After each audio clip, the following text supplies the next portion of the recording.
Geometry 1.3 notes, and you'll notice the title is Midpoint. Now, if you think about midpoint, it should make a lot of sense. It's just halfway between two places.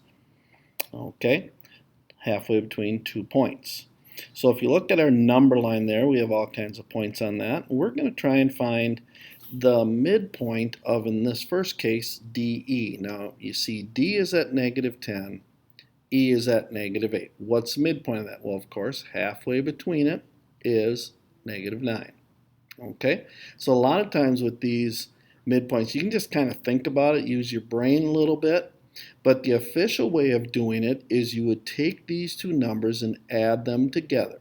So -8 and -10, that's -18, and you divide it in half. Half of -18 is -9. Like I said, a lot of times it's easier just to look at it, especially on a number line, and see what's halfway. FG. Well, FG, F is -5. It's between those two. And G is at -1. Well, halfway between those two, you'll notice you just, boom, 2 points that way, 2 points that way. It's -3. Or you can say -1 plus -5, that's -6. -6 divided by 2, -3. GK, G is at -1, K is at 9. And again, you can just kind of bounce, bounce 3 over here, bounce 3 over here, and then bounce 2 more, bounce 2 more. And you find out, hey, you know what?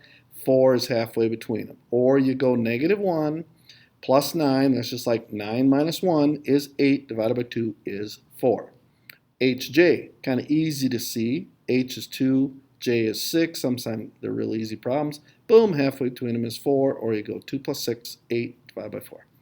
Now I got some, you'll notice all these are halves, because you're not always going to get them easy problems. You're going to have to work a little bit. DF, DF, D is -10, F is -5. Now you could bounce, okay, go over 2 places, go over 2 places, but you notice, ooh, I'm 1 apart. Well, it's halfway between them. Okay, well, halfway between -7 and -8 is -7.5.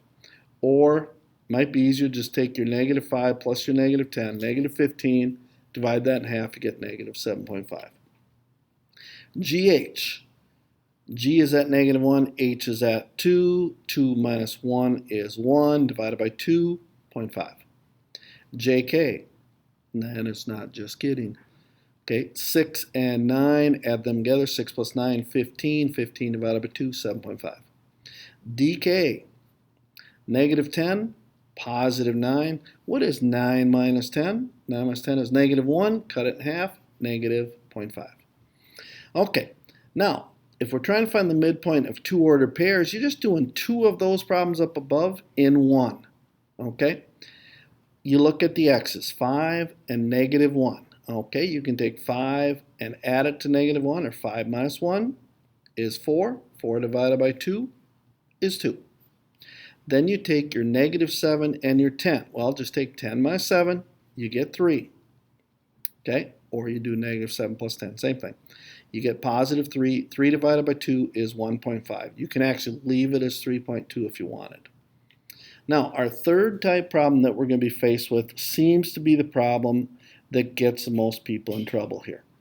Okay, the way I like to explain these is, you know what? When I was in elementary school, we lived in a place called Burnsville. And we used to go to Grandma's house, Grandpa and Grandma's house. Well, Morton was halfway. When we got to Morton, we knew we were halfway to Grandma's house. Okay, so what I tell people is, now I'll do the official way in a minute, but this is kind of the shortcut way. If I start at 5 and I go to 2, well, what did I do? Did I go up or did I go down? Did I go positive or did I go negative? Well, from 5 to 2 is going down 3.